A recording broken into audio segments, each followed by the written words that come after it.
नमस्कार दोस्तों, स्वागत है आप सभी का एक बार फिर आपके लोकप्रिय चैनल में। जी हां दोस्तों, विजया एकादशी व्रत की कथा और विधि और क्या खाना चाहिए। अगर आप श्री कृष्ण सच्चे भक्त हैं तो आप चैनल को सब्सक्राइब करें और लाइक करें। विजया एकादशी की कथा भगवान श्री कृष्ण और युधिष्ठिर महाराज के बीच हुई थी। यह एकादशी का व्रत महाभारत काल में भी किया जाता था। एक बार युधिष्ठिर महाराज ने श्रीकृष्ण से पूछा कि भक्ति और मोक्ष के लिए कौन सा व्रत सबसे श्रेष्ठ है। तब श्रीकृष्ण ने उन्हें विजया एकादशी का महत्व बताया। इस एकादशी का उपवास करने से भक्त परमात्मा के प्रति अपनी श्रद्धा मजबूत करता है और उसे आत्मा का मोक्ष प्राप्त होता है। इसीलिए विजया एकादशी को व्रत करने से सभी प्रकार की विजय प्राप्त होती है। एकादशी व्रत को सफल बनाने के लिए निम्नलिखित कार्यों को करना चाहिए। 1. उपवास व्रत। एकादशी के दिन उपवास करें। यह उपवास अन्न, ग्रहण या पानी के भी रहते हैं। 2. भगवान की पूजा और अर्चना करें। भगवान विष्णु या उनके समरूपी रूपों की आराधना करें। 3. जप और ध्यान। भगवान का नाम जप करें और ध्यान में लगे रहें। 4. दान और सेवा। गरीबों को आहार, वस्त्र और धन दें। वृद्धों, बालकों और विशेष रूप से गौवंश दान करें। 5. भजन और कीर्तन। भजन, कीर्तन और साधु संतों के साथ संगीत का आनंद लें। 6. धार्मिक ग्रंथों की पाठ। श्रीमद्भगवद्गीता, भगवत पुराण आदि धार्मिक ग्रंथों का पाठ करें। 7. प्रार्थना और भक्ति। भगवान की प्रार्थना करें और उनकी भक्ति में लगे रहें।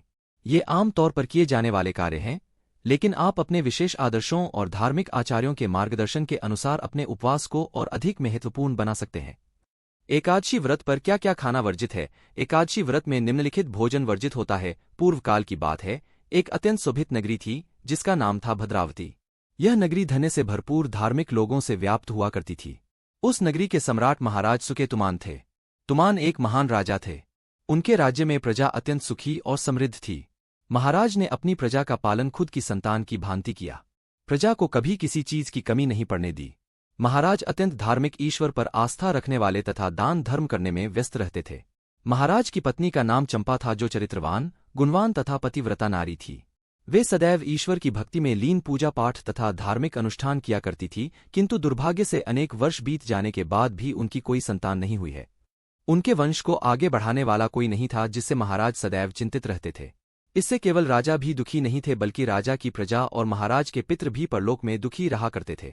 महाराज के द्वारा जो जल अपने पितरों को दिया जाता था, वह भी उनके शोक के कारण उबलने लगता था, जिसे पितृ ग्रहण नहीं कर पा रहे थे, जिससे पितृ भी महाराज के द्वारा दिए गए भोग को स्वीकार नहीं कर पाते थे। महाराज के द्वारा दिया गया निवाला भी राख हो जाता था, जिससे पितृलोक में रहने वाले सभी पितृगण बहुत दुखी रहने लगे थे। उनकी भी तृप्ति नहीं हो पा रही थी। सभी चिंतित थे, कैसे महाराज को पुत्र की प्राप्ति होगी। पुत्र के बिना कैसे महाराज और उनके पूर्वजों का उद्धार होगा। शास्त्र कहते हैं कि पुत्र के द्वारा ही मनुष्य को मृत्यु के पश्चात मोक्ष की प्राप्ति होती है। पुत्र जब धरती पर श्राद्ध, तर्पण आदि कार्य करता है तो इससे स्वर्गलोक के पितरों को संतुष्टि मिलती है। महाराज ने पुत्र प्राप्ति के लिए अनेक उपाय किए, अनेक अनुष्ठान भी किए, अनेक वैद्य और चिकित्सक भी बुलाए, किंतु उन्हें पुत्र की प्राप्ति नहीं हुई। एक अन्न, अनाज जैसे चावल, गेहूं, जौ, बाजरा, मक्का आदि का सेवन वर्जित है। 2 दालें, मसूर दाल, तुअर दाल, उड़द दाल, चना आदि का सेवन भी वर्जित है। 3 अन्य अन्नजीविका जैसे नूडल्स, बिस्कुट, पास्ता, नान, रोटी आदि भी नहीं खाना चाहिए। 4 अन्य अन्नजीविका उत्पाद जैसे चावल के अलावा उत्पाद भी वर्जित हैं, जैसे कि सूजी, मैदा, सोया फ्लोर आदि। 5 दूध और दैहिक पदार्थ, दूध, दही, पनीर, घी आदि का सेवन भी वर्जित है। 6 मांस और मांसाहारी उत्पाद, मांस, मछली, अंडा, चिकन आदि का सेवन नहीं करना चाहिए। 7 अल्कोहल और तंबाकू का सेवन भी वर्जित है। 8 अन्य अन्नजीविका से बने व्यंजन जैसे पकौड़े, समोसे, पिज्जा, बर्गर, फ्रेंच फ्राइज, चाट आदि का सेवन भी नहीं करना चाहिए। एकादशी व्रत में अधिकतर लोग फल, सब्जियां, पानी, दूध का उत्तम रूप से सेवन करते हैं। इनमें भी कुछ व्रत के नियमों के अनुसार विविधता होती है। एकादशी को अन्न दान करें। एकादशी को अन्न दान करना व्रत की शक्ति को और बढ़ावा देता है। आप गरीबों को भोजन, वस्त्र, धन या ज्ञान का दान कर सकते हैं। इसके अलावा गौशाला में गौवंश के लिए दान करना भी बहुत पुण्यदायी माना जाता है। आप अपनी आस्था और संयम के अनुसार और जितना संभव हो सके उतना दान कर सकते हैं। एकादशी को उपवास में क्या खाना चाहिए। एकादशी के उपवास में आप निम्नलिखित आहार खा सकते हैं। 1 फल। आप सभी प्रकार के फल जैसे कि केला, सेब, संतरा, आम, अनार, अंगूर आदि खा सकते हैं।